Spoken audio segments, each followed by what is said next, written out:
In 1993, two documentary filmmakers came up with an idea to capture a violent world on film.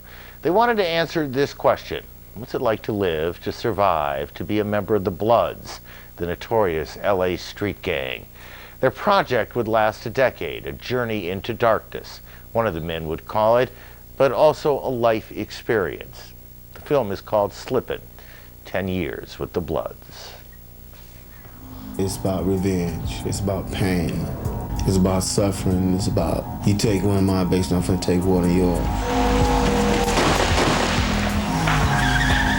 Slippin is a documentary about the Rolling 20s Blood gang group.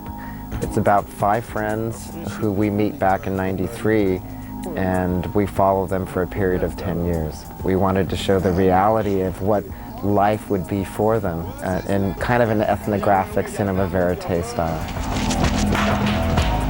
Every day is stressful in LA being a gang member, and ain't no gang member can even sit here and say it's not a day to go by that they don't think about getting killed.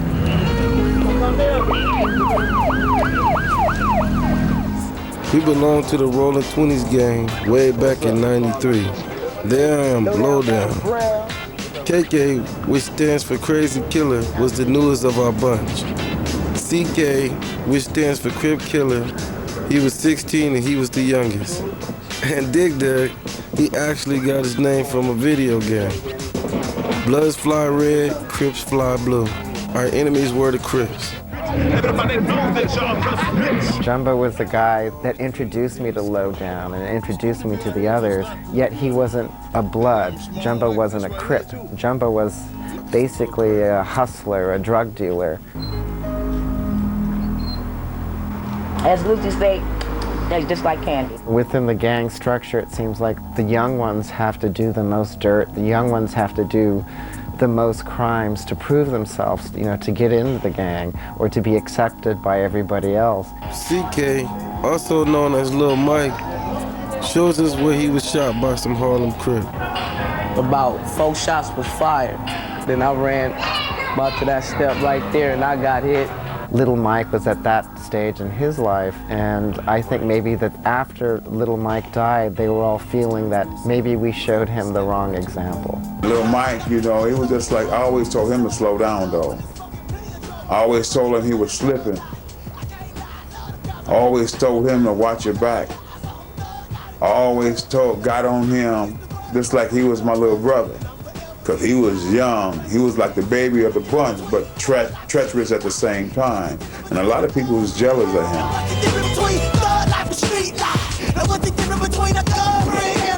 Lil Mike was honest, truthful. He didn't lie, he didn't need to lie. Lowdown, he's a sweet character. He's got a really big heart. I think he's caught between his big heart and the rough edges and lifestyle that he was brought up in. We're losing, period, because we're losing the honor, we're losing who we are, we're losing the dignity who we are, and we're losing the respect who we are. That was Lowdown in '93.